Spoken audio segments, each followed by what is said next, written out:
Hello, my dear friends. Tonight we step quietly into the world of the Crusades, not as kings or knights, but as ordinary human beings. This is not a story of glory or heroic legend. It is a look at daily reality. The cold, the fear, the hunger, and the constant danger that shaped life during the age of the Crusades. The Crusades were not a single war, but a long series of campaigns stretching across centuries.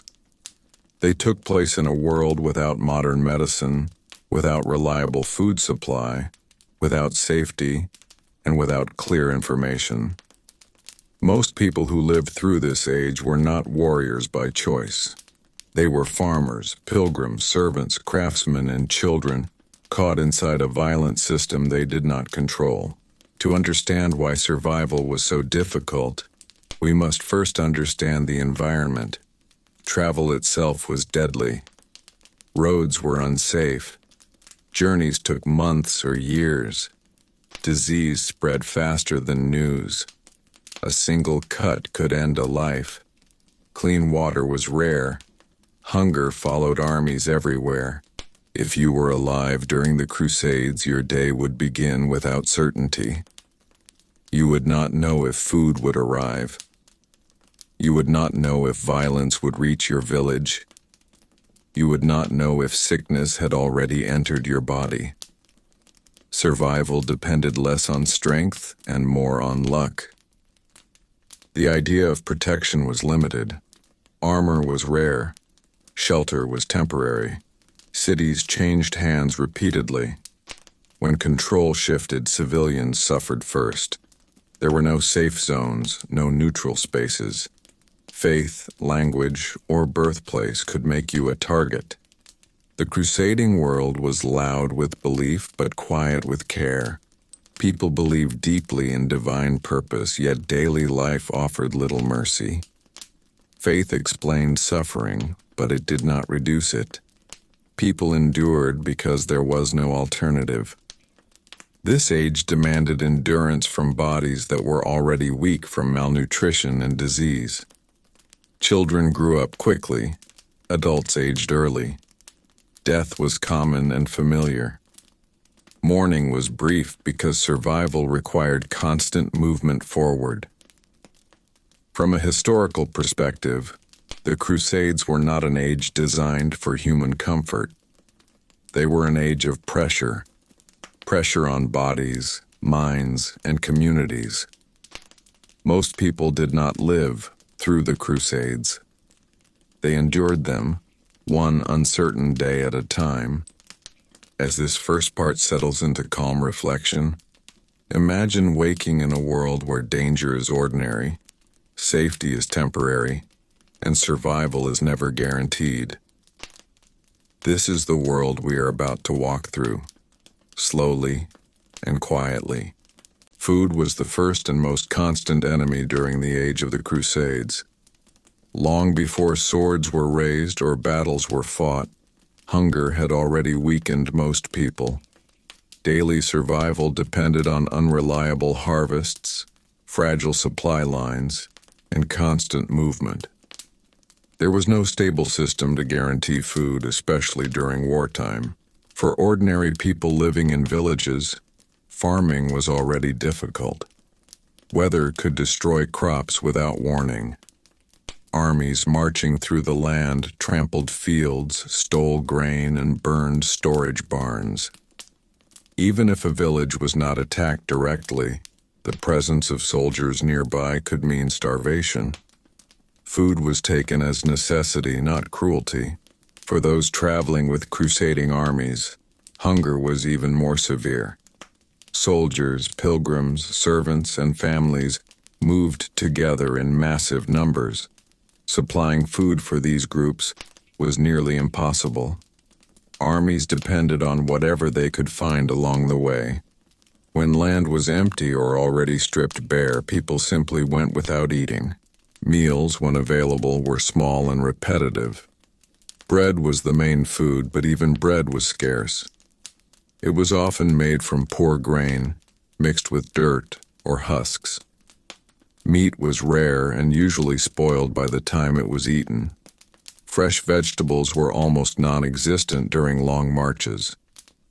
Starvation weakened bodies quickly. People lost strength, immunity, and clarity of thought.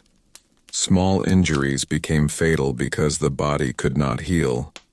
Disease spread easily among the hungry. Many people collapsed not from wounds, but from exhaustion and malnutrition. Children suffered the most. Their bodies could not endure long periods without food. Many died quietly along the roads, buried quickly or left behind as armies continued moving. Survival required motion, not mourning. Water was also dangerous. Rivers and wells were often contaminated by waste, dead animals, or corpses from previous battles. Drinking unsafe water caused illness that further reduced the body's ability to survive hunger. From a historical perspective, most people during the Crusades were already close to physical collapse before violence even reached them. Hunger was constant. Food was uncertain. Strength was rare. As this part continues quietly, imagine waking with an empty stomach, knowing there may be nothing to eat all day. The body feels heavy. The mind feels slow. Survival becomes a question of endurance rather than courage. Disease was a quieter killer than the sword during the age of the Crusades, but it was far more effective. Most people did not die in battle. They died slowly. Weakened by illness, their bodies could not fight. Medicine, as we understand it today, did not exist. Knowledge of infection was absent. What people called sickness was often misunderstood, mismanaged, and accepted as fate.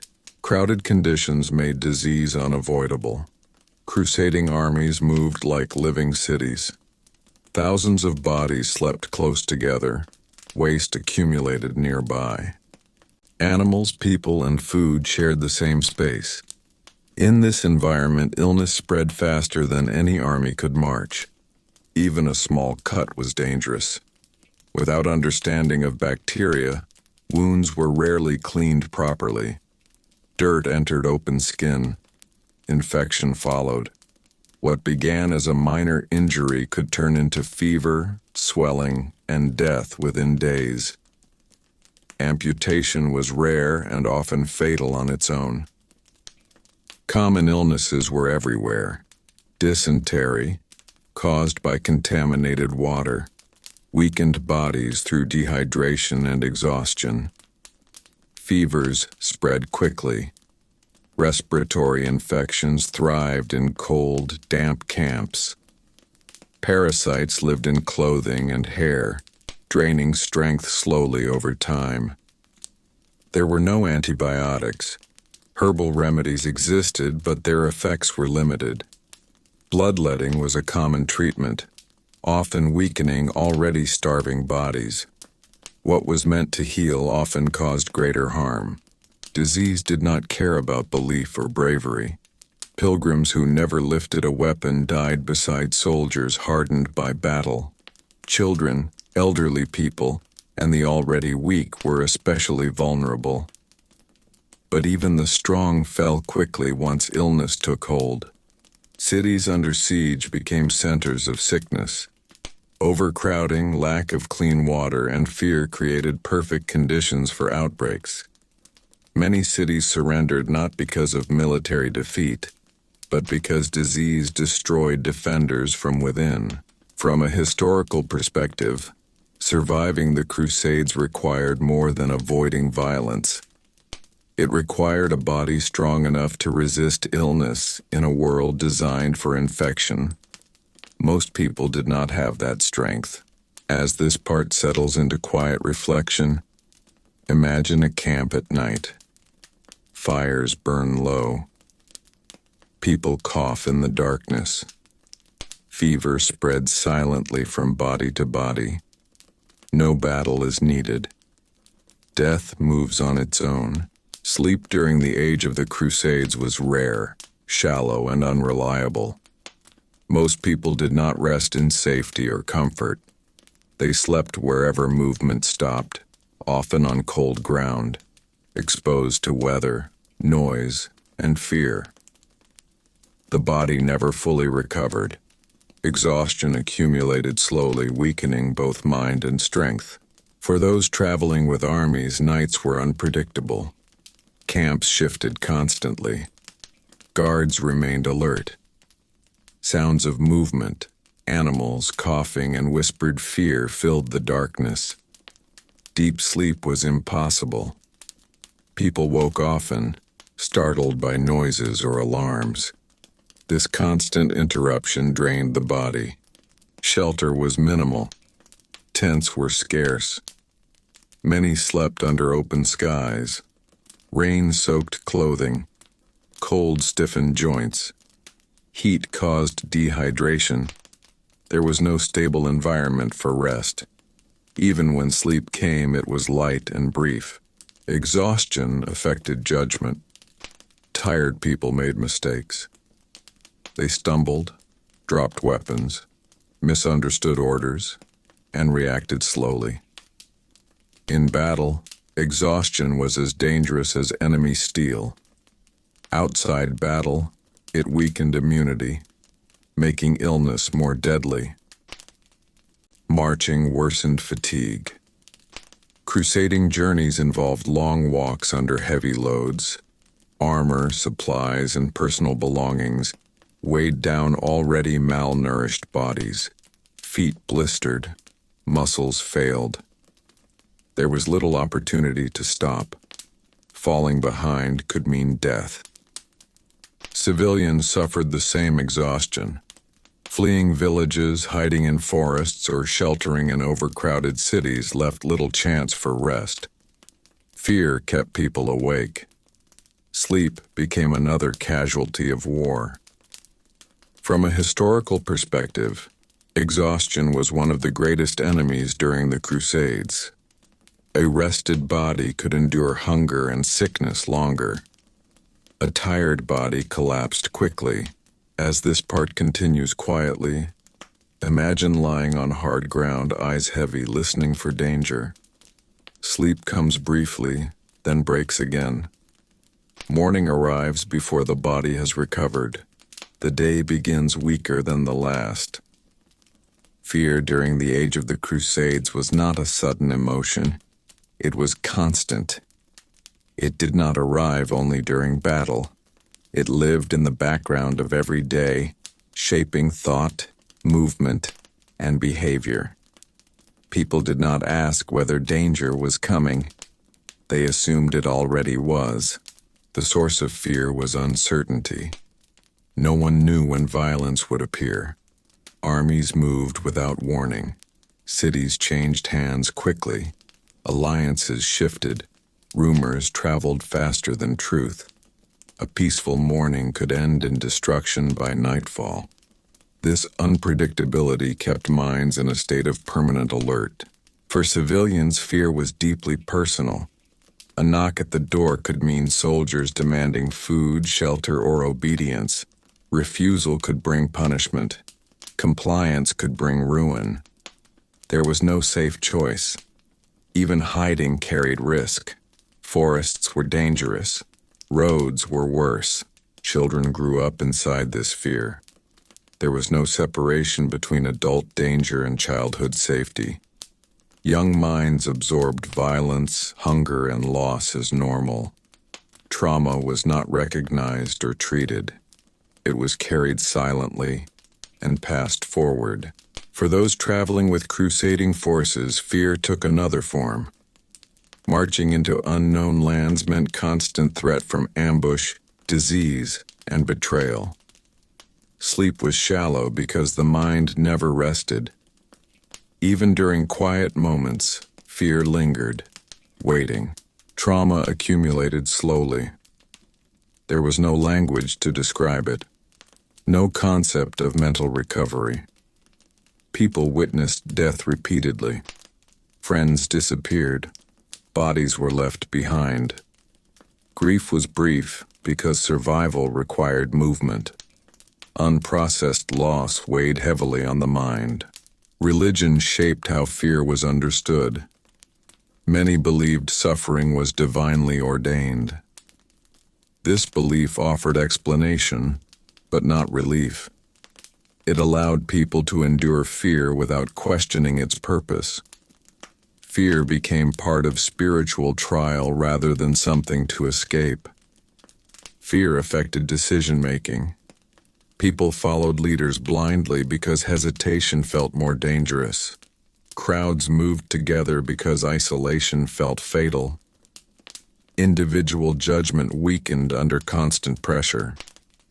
From a historical perspective, the psychological toll of the Crusades was immense. Most people did not collapse immediately. They wore down gradually. Fear narrowed their world until survival became the only thought left. As this long part settles quietly, imagine standing in a place where silence feels unsafe and noise feels worse. The heart stays tense. The mind never fully relaxes. Day follows day, each one carried under the weight of constant danger. Violence during the age of the Crusades was not limited to battlefields. It flowed through daily life, touching villages, roads, homes, and markets. For most people, violence did not arrive as a dramatic clash of armies. It arrived quietly, suddenly, and without warning, often when resistance was impossible. Raids were common. Armed groups moved quickly through countryside, taking food, animals, tools, and people. These raids were not always ordered by kings or commanders. Many were carried out by soldiers acting independently, driven by hunger and survival. Looting was not seen as criminal. It was understood as necessity. Villages were especially vulnerable. They had little defense and few places to hide. When soldiers approached, villagers faced impossible choices. Running could lead to capture or death on the road. Staying could mean violence, theft, or destruction. Either way, survival was uncertain. Homes offered little protection. Doors were thin. Walls were weak. Fire was a common weapon. Burning a house destroyed shelter, food stores, and tools all at once. Even those who survived the attack faced starvation afterward. Violence also followed religious lines. Faith could protect or condemn depending on who held power at that moment. Being identified as the wrong believer could bring punishment without trial. Conversion was sometimes forced. Refusal could be fatal. Women and children were especially exposed. They were not spared because of age or vulnerability. Violence treated bodies as resources or obstacles. Protection depended on luck rather than mercy. Roads were dangerous even without armies nearby. Bandits thrived in chaos. Travelers were easy targets. Pilgrims, merchants, and refugees moved slowly and carried what little they owned. Robbery often ended in death because witnesses were unwanted. From a historical perspective, violence during the Crusades was constant but uneven. It did not arrive in one moment. It lingered. It shaped behavior long before it struck. People learned to expect loss, to hide resources, and to trust no place fully. As this part continues quietly, imagine a village at dusk. Smoke rises in the distance. No one knows where the danger will settle. Doors close. People wait, listening. Violence does not announce itself. It arrives when least expected. During the age of the Crusades, law was fragile and uneven. In theory, kings, lords, and religious authorities claimed control. In reality, power shifted constantly. What was lawful in one place became meaningless a few miles away. For ordinary people, this meant there was no consistent protection, only changing dangers. Courts and legal systems existed, but they functioned poorly during war. Judges fled, records were destroyed, officials followed armies or hid. Even when authority remained, it favored the powerful.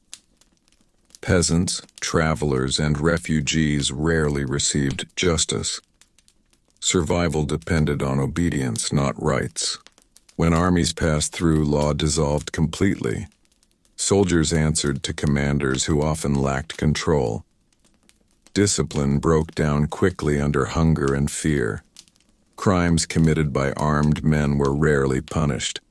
Victims had no recourse. Complaints meant nothing when force ruled. Religious authority did not restore order. While faith explained suffering, it could not prevent it.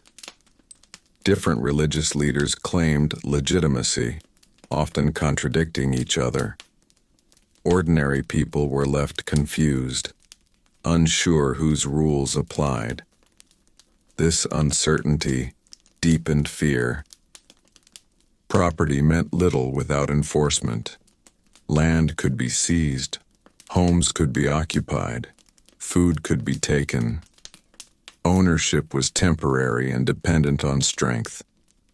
This made planning for the future almost impossible. People lived day to day, guarding what little they had. Justice became personal rather than legal. Communities relied on custom, reputation, and mutual fear. Revenge replaced law. Cycles of violence grew. Once started, they were difficult to stop. From a historical perspective, the collapse of justice made the Crusades especially brutal for non-combatants. Without reliable authority, violence faced no limits. Survival depended on avoiding attention rather than seeking protection. As this part settles quietly, imagine standing in a world where rules change daily and power decides truth. You do not ask for justice. You hope to be ignored. This was the reality many faced during the Crusades. Nature during the age of the Crusades offered no protection. It did not pause for belief, courage, or faith. Weather shaped survival as powerfully as hunger or violence. People lived exposed to cold, heat, rain, and wind, often without shelter strong enough to defend them. Cold was a constant threat in Europe and on long marches. Winters were harsh. Clothing was heavy but insufficient. Wet fabric clung to the body, draining warmth. Frost-bitten fingers and toes became infected easily. Fires were not always possible. Wood was scarce or dangerous to gather. Cold weakened bodies already damaged by hunger and disease. Heat was equally dangerous in southern regions and the eastern Mediterranean. Crusaders unfamiliar with these climates suffered quickly. Dehydration, sun exposure, and exhaustion took lives silently. Armor became unbearable. Shade was rare. Water sources were unreliable. Heat sickness spread quietly through camps. Rain destroyed more than comfort. It turned roads into mud, slowed movement, and ruined supplies. Food spoiled, weapons rusted, camps flooded. Sleeping on wet ground led to illness. Recovery became impossible when the body never dried. Wind carried dust, disease, and despair. Storms arrived suddenly, tents collapsed, fires went out. Fear grew when control disappeared. Nature reminded people how small they were. Environment also shaped food access.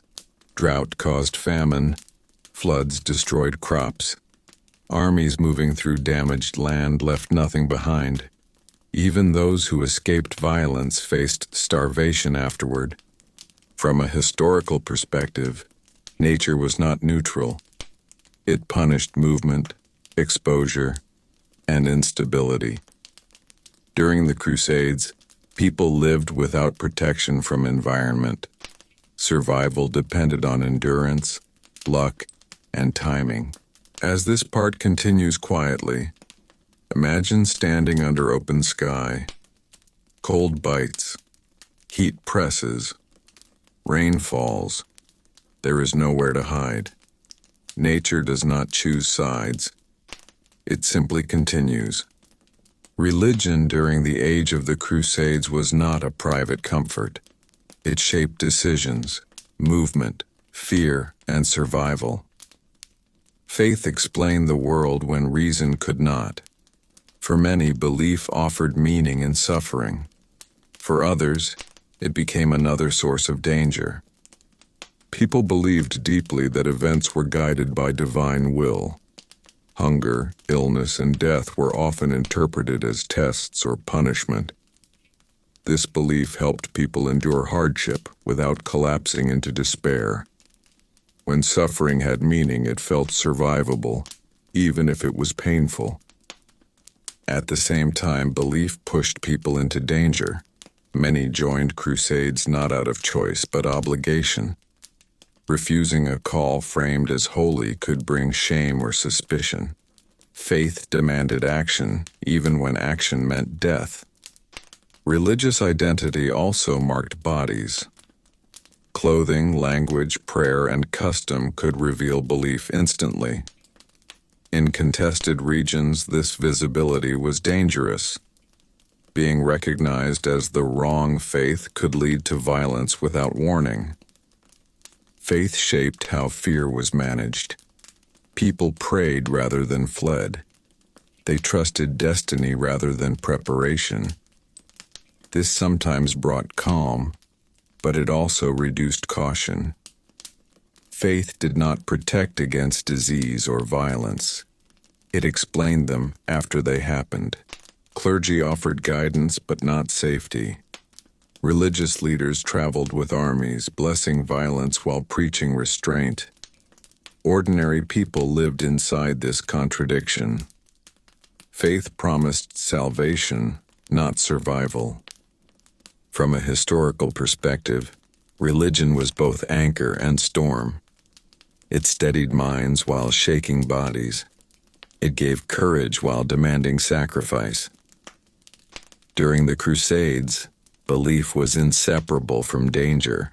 As this part settles quietly, imagine hands folded in prayer while the world remains unsafe.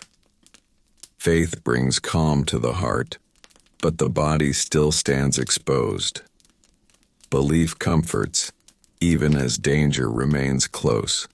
Imagine waking up during the age of the Crusades. There is no quiet alarm, no soft morning. You wake because your body aches, because the ground beneath you is hard, or because noise has already begun. The air is cold or already heavy with heat. You do not feel rested. Sleep has not healed you. It has only paused exhaustion. Morning begins with uncertainty. You do not know if food will come.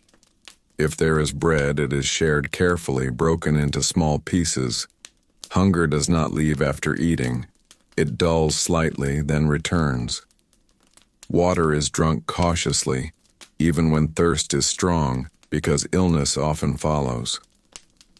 Your body already feels weak. Muscles are tight. Feet are sore. Blisters have opened. Small wounds sting. There's no time to treat them properly. You wrap cloth around pain and move on. Staying still feels dangerous. As the day moves forward, fear grows quietly. You listen for movement. You watch the road. You scan faces. Anyone could be a threat. Anyone could bring trouble. There is no safe distance from danger. It can arrive from behind, from the side, or from within your own group. Work or marching fills the hours. The sun climbs. Heat presses down or cold refuses to lift. Armor, if you have it, weighs heavily. If you do not, your body feels exposed. There is no comfort either way. Every step costs energy your body no longer has. Midday brings no rest. Rest attracts attention. Attention invites risk. You keep moving because movement feels safer than stopping. Your thoughts slow. Decision-making becomes harder. Fatigue clouds judgment. Small mistakes begin to matter. As afternoon fades, exhaustion deepens. Hunger returns stronger. Fear sharpens as daylight weakens. Night is dangerous. Darkness hides threats. Camps form quickly, poorly. Fires are small. Shelter is uncertain. Evening does not bring peace, it brings waiting. You wait for orders, for sound, for danger. Your body wants sleep, but your mind resists it. You lie down fully clothed. Weapons stay close. You do not remove what protects you even if it hurts. Night is filled with interruption, coughing, whispers, movement, alarms. You wake again and again. Each time your heart races. Each time you settle back into shallow rest. Deep sleep never arrives. By morning, your body is weaker than the day before. Nothing has healed. Nothing has improved. Survival has cost energy you cannot replace. From a historical perspective, this was not an unusual day. This was normal life during the Crusades. Most people did not face a single dramatic moment. They faced this slow wearing down, hour by hour. As this long part settles quietly, imagine reaching the end of the day without relief. You have survived, but barely. Tomorrow will ask the same, with less strength to give. Despite hunger, disease, fear, and exhaustion, people continued to join the Crusades. From a modern point of view, this seems difficult to understand. Why would anyone enter a world that offered so little chance of survival? The answer lies not in bravery, but in pressure. Social, religious, and economic forces left many with little real choice. For peasants and the poor, life at home was already harsh. Famine, heavy taxes, and unstable land ownership meant survival was uncertain even in peace. Joining a crusade promised movement, purpose, and sometimes food. The risk was high, but the alternative often felt no safer. Social pressure was powerful. When communities sent men to fight, refusal could bring shame. Being labeled cowardly or unfaithful carried consequences. Reputation mattered deeply in medieval society. Once damaged, it was difficult to recover. Many went to avoid judgment rather than seek glory. Religious obligation added another layer. Sermons framed participation as duty. Salvation was promised. Refusal was portrayed as moral failure. For deeply believing people, this was not a simple choice. Eternal consequences were believed to be at stake. Economic pressure also played a role. Younger sons without inheritance saw the Crusades as a chance to change their fate. Land, wealth, or status were rarely achieved, but the possibility kept hope alive. Hope, even false hope, motivated movement. Authority reinforced compliance. Lords and kings encouraged participation. When leaders joined, followers were expected to follow. Hierarchy left little room for refusal. Obedience was survival. From a historical perspective, most crusaders were not reckless adventurers. They were ordinary people responding to a world that narrowed their options. The Crusades were not chosen freely. They were entered under pressure. As this part settles quietly, Imagine standing between hunger at home and danger on the road. Neither path is safe. You move not toward safety, but away from judgment. This is how many lives were shaped. Survival during the age of the Crusades did not follow clear rules. Strength did not guarantee life. Faith did not ensure protection. Skill did not always matter. Survival often depended on chance, timing, and location. People lived or died not because they were better prepared, but because they happened to be in the right place at the right moment. Those who survived were often those who avoided attention. Loud bravery attracted danger. Quiet presence reduced risk. People who stayed on the edges of movement, who followed rather than led, often lived longer. Leadership brought visibility. Visibility brought risk. Timing mattered deeply. Arriving early to a city before siege lines closed could mean safety. Arriving late could mean starvation inside walls or slaughter outside them. Leaving a village one day earlier or later could decide fate. These small moments shaped lives more than long-term planning. Health at the beginning mattered more than courage later. Those who started the journey slightly stronger could endure hunger and disease longer. But even strong bodies failed quickly once illness arrived. Survival windows were narrow. Social position played a role. Those attached to powerful leaders sometimes received better food or protection, but this protection was fragile. When leaders fell, followers often suffered first. Dependence could be dangerous. Women and children survived when hidden, moved quietly or protected by community. Isolation increased risk. Groups endured longer than individuals. From a historical perspective, survival in the Crusades was uneven and unpredictable. This unpredictability is why most people would not last long. Modern expectations of control did not exist. Life depended on forces no one fully understood. As this part settles quietly, imagine looking back after surviving one day, not knowing why you lived when others did not. There is no clear answer, only continuation. Children during the age of the Crusades did not live on the edge of history.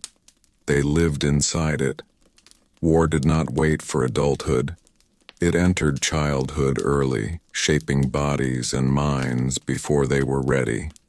For families, survival was not only about staying alive today, but about protecting children in a world that offered almost no protection.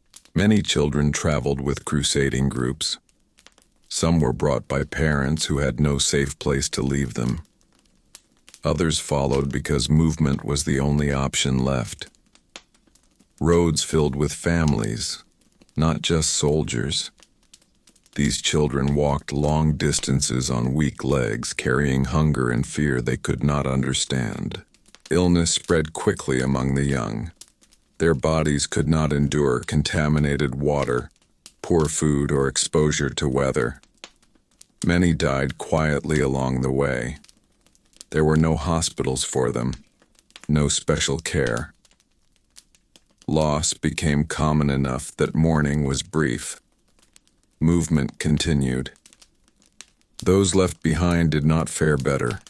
Villages without men struggled to survive. Food production dropped. Protection disappeared. Children became workers early, replacing lost adults. Childhood shortened. Responsibility arrived too soon. Families were often separated.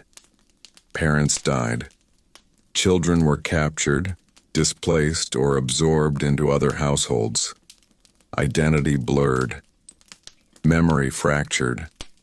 Many grew up without knowing where they came from. Trauma shaped generations silently. Children learned fear early. They learned not to ask questions. They learned to watch, to hide, to obey. These lessons lasted longer than the wars themselves. From a historical perspective, the Crusades damaged families more deeply than battles ever could. They broke continuity, they interrupted knowledge transfer, they created gaps that lasted generations. As this part settles quietly, imagine a child falling asleep on the road, unsure where morning will be. Survival is no longer about days. It is about moments. When the fighting of the Crusades moved elsewhere or finally ended in a region, life did not return to normal. For many people, after the Crusades was not a time of peace, but a long period of damage that could not easily be repaired. Survival during the wars often left bodies and communities too broken to recover fully. Those who returned home carried lasting injuries. Wounds that never healed properly limited movement and strength. Chronic pain became part of daily life. Without medical care, small injuries turned into lifelong disabilities. These bodies could no longer farm, travel, or work as before. Disease followed survivors home. Illness weakened populations long after armies passed. Communities already reduced by war struggled to care for the sick. Recovery was slow, uneven, and often incomplete. Psychological damage remained unspoken. People had witnessed repeated violence, loss, and fear. There was no language for trauma, no process for healing. Survivors returned quieter, more guarded, and less trusting. Normal social bonds weakened. Land lay damaged. Fields had been burned or abandoned. Tools were lost. Livestock killed or stolen. Even when fighting stopped, hunger continued. Rebuilding took years, sometimes decades.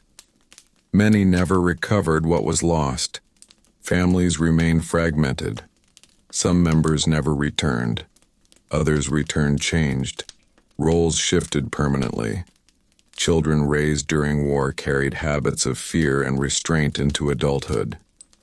These habits shaped future generations. Faith, too, was altered. Some people clung to belief more tightly. Others felt disillusioned. Either way, religion no longer felt simple. Suffering had reshaped it. From a historical perspective, the Crusades did not end when battles ended. Their effects lingered in bodies, land, memory, and behavior. Survival came with cost. As this part continues quietly, imagine returning home to a place that looks familiar but feels altered. Life continues, but it does not reset. This was the reality for many who lived through the Crusades. Long after the Crusades ended, stories about them began to change. What had once been remembered as hunger, fear, and loss slowly transformed into tales of bravery, honor, and divine purpose. This shift did not happen by accident. It was shaped by distance from suffering, by power, and by the need to give meaning to enormous loss. Those who survived rarely controlled the narrative. Ordinary people did not write histories. They did not commission paintings or sponsor poems. Their memories remained private, carried in bodies weakened by illness and minds shaped by fear. Over time, these quiet memories faded, while louder stories rose in their place. Kings, nobles, and religious institutions benefited from heroic versions of the Crusades. Glorifying sacrifice justified the cost. Turning endurance into honor made suffering feel purposeful. Romantic stories softened the reality of loss and made future conflict easier to support. As generations passed, the daily reality of the Crusades became difficult to imagine.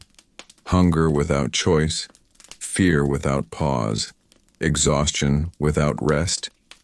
These experiences do not translate easily into legend. They resist drama. They are slow, repetitive, and deeply uncomfortable. History prefers clarity. Reality offered none. Art and literature focused on moments, not duration. Battles, vows, and triumphs were easier to describe than months of walking, sickness, and waiting. Time itself was compressed. A campaign became a chapter. Years of survival became a single line. Religion also shaped memory. Suffering was reframed as spiritual trial. Death became martyrdom. Loss became offering. These interpretations provided comfort to later generations, but they blurred the lived experience of those who endured. Modern audiences inherit this softened history. Distance removes smell, pain, and fatigue. We imagine armor without weight, faith without doubt, and purpose without hunger. We forget that most people were not heroes. They were tired, frightened, and struggling to stay alive. From a historical perspective, romanticization is a form of forgetting. It replaces complexity with clarity. It removes bodies from history and leaves symbols behind. Understanding the Crusades fully requires slowing down, returning to the ordinary day, and recognizing how difficult survival truly was. As this very long part settles quietly, imagine history being retold by those who did not sleep on cold ground, who did not drink dirty water, who did not bury children on the road. Their stories sound cleaner. The truth remains heavier.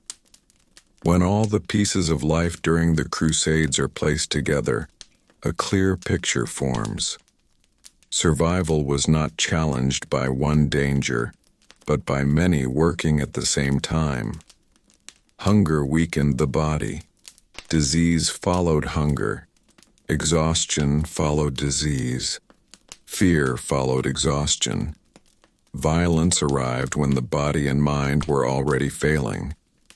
This layering of pressure is what made the age so difficult to endure. The human body during the Crusades was rarely at full strength. It moved through days already damaged. Malnutrition reduced immunity.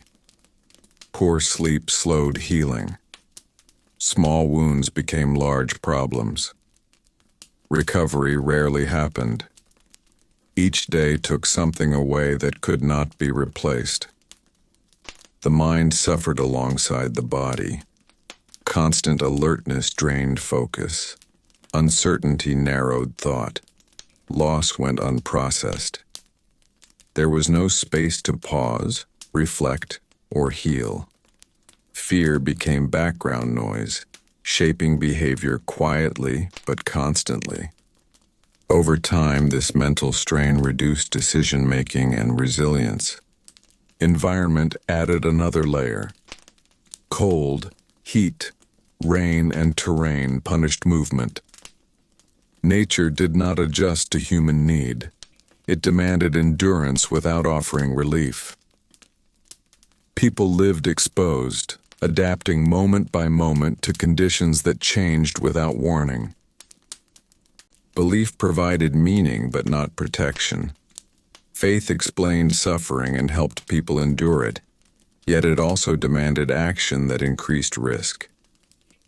Religion steadied the heart while placing the body in danger. This tension shaped choices and outcomes. Social structures offered little refuge. Law was unstable. Protection depended on power and proximity. Communities fractured under pressure. Families separated. Children grew up early. Continuity broke. From a historical perspective, the Crusades were not a test of courage alone. They were a test of endurance under compounding stress. Most people did not fail because they were weak. They failed because the system demanded more than any ordinary human body or mind could give for long. As this part settles quietly, imagine all these pressures moving together through a single day. None alone is fatal. Together they overwhelm. Survival becomes rare not because danger is dramatic, but because it is constant. To understand why survival during the Crusades was so rare, it helps to look at how little control ordinary people had over their own lives. Control is something modern people rely on without thinking. During the Crusades, control barely existed. Events happened to people, not because of them. Most individuals could not choose where to go, when to stop, or how long to rest. Armies moved and everyone around them was pulled along. Villages emptied suddenly. Roads filled without warning. People reacted rather than planned. This constant reaction exhausted the body and mind faster than danger alone. Even decisions that seemed personal were shaped by pressure. Staying meant starvation. Leaving meant exposure. Obedience meant survival for now. Resistance meant punishment. Choice existed only in theory. In practice, paths narrowed until movement felt inevitable. Time itself felt different. Days blurred together. There was no long-term thinking, only immediate survival. People stopped imagining futures. When the future disappears, endurance becomes harder. The mind needs hope to rest. During the Crusades, hope was fragile and easily broken. Community bonds weakened under this pressure. Trust became cautious. Sharing resources could save lives, but it could also mean starvation later. People learned to guard what little they had.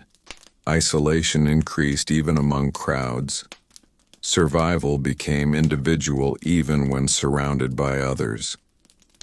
Children learned these patterns early.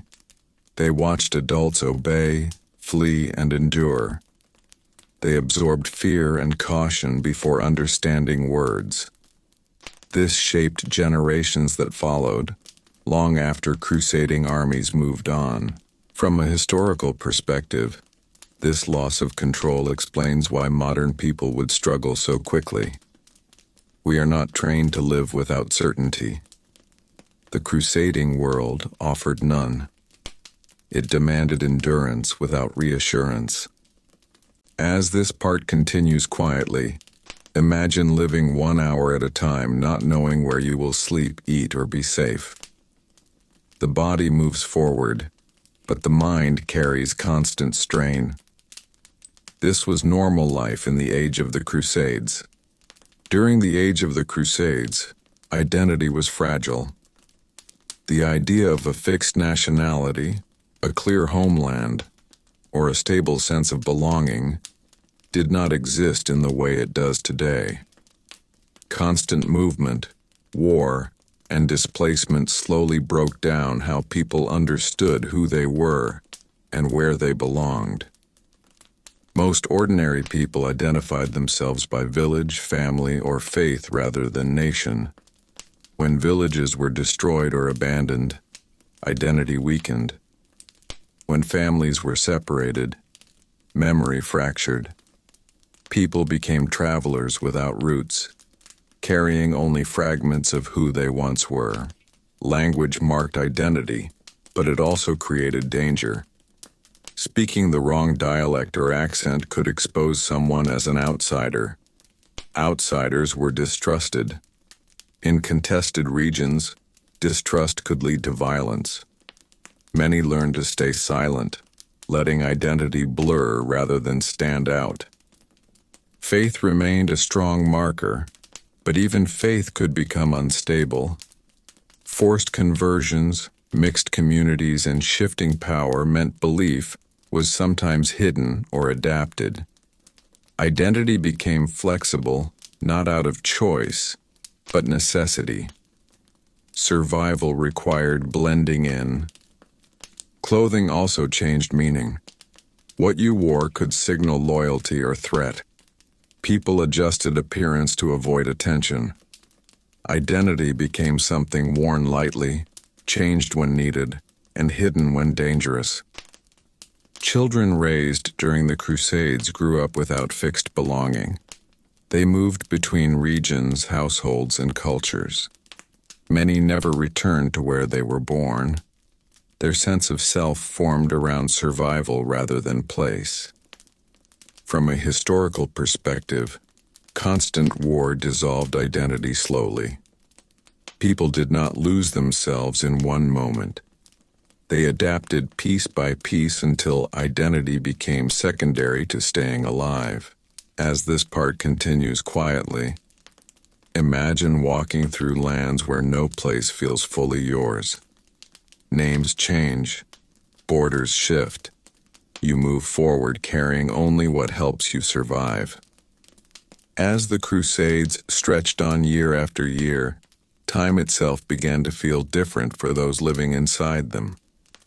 Days were no longer markers of progress or purpose. They became something to be endured. When danger is constant, the mind adapts by narrowing its focus. Long memories fade. The future shrinks. Survival settles into the present moment alone. People who lived too long inside war developed a quiet numbness. This was not cruelty. It was protection. Feeling everything fully would have been unbearable.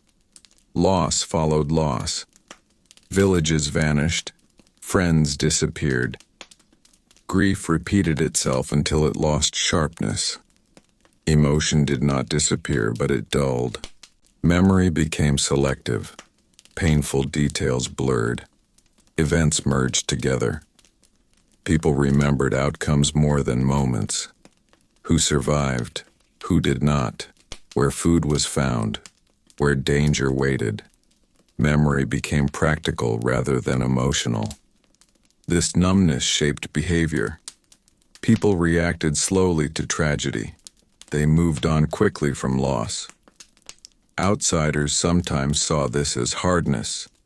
Historically, it was adaptation. Emotional restraint allowed continuation when stopping would mean collapse. Children growing up in this environment learned these patterns early. They watched adults suppress fear and grief. They learned not to ask questions that had no answers.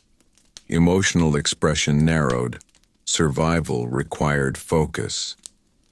Faith sometimes softened this numbness, sometimes deepened it. Belief gave meaning to loss, but repeated loss could also exhaust belief. Many carried faith quietly, without expectation of relief.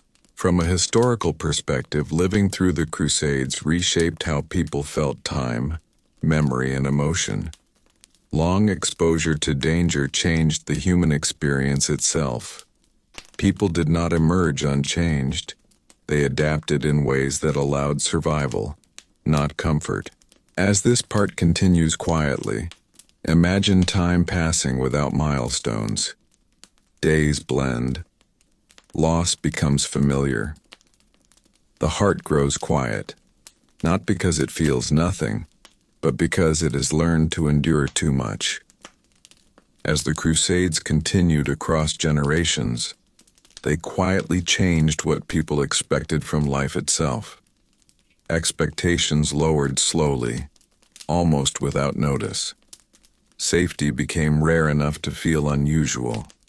Comfort became unnecessary. Happiness became something small and temporary rather than a lasting state.